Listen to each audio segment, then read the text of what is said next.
It was a chilly Tuesday morning when a seasoned classroom teacher called in sick. School acted quickly, bringing in a substitute known for their calm attitude and willingness to help wherever needed. The substitute walked into the classroom ready to do their best. Like many substitutes, they faced unexpected challenges, unfamiliar routines, and students adjusting to a new face in the room. Despite it all, the substitute remained professional and handled the day with care. The next day, the classroom teacher returned. While chatting casually with a colleague in the hallway, the teacher said, "I heard the class was a mess yesterday. Honestly, I don't think the substitute handled it well. It wasn't meant to be harmful. It was just an offhand remark, spoken quickly without much thought. But someone overheard." And that single comment made its way back to the substitute teacher. That was the moment everything changed. When the substitute heard what was said, they felt embarrassed and completely undervalued. They had done their best under difficult circumstances, yet their efforts were being questioned behind their back. The impact was immediate. Their morale dropped, and the trust they had in the school environment started to weaken. Weeks later, the school contacted the substitute again, asking them to cover that very same class.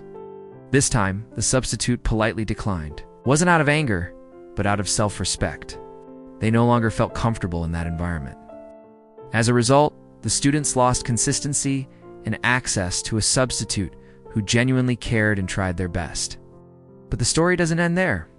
During lunch one day, the substitute shared this experience with other substitute teachers, and substitutes talk. They rely on each other to know which schools are supportive and which ones aren't. Soon enough, that particular classroom developed a reputation, making it much harder for the school to find experienced substitutes willing to step in when needed. The ripple effect continued to spread.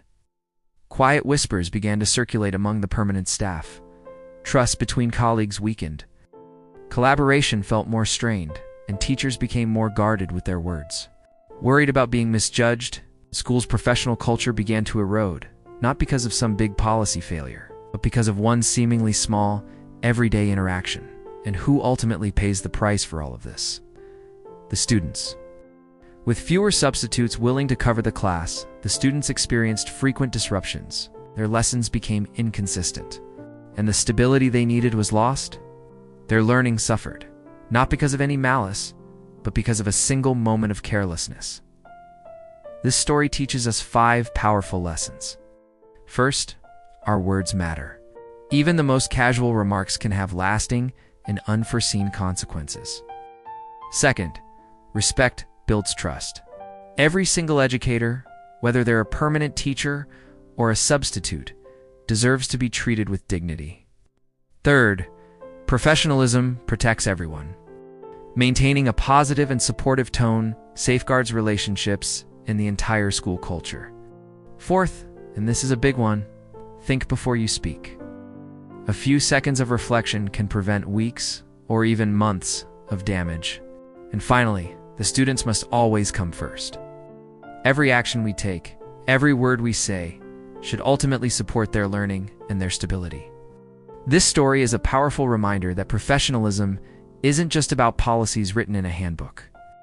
It lives in our everyday choices, in our words, our tone, and the respect we show one another. One unintended comment can send ripples through an entire school, affecting morale, teamwork, and most importantly, the students we're all here to serve. Remember, even unintended actions have consequences. Professionalism protects everyone. Thanks for watching.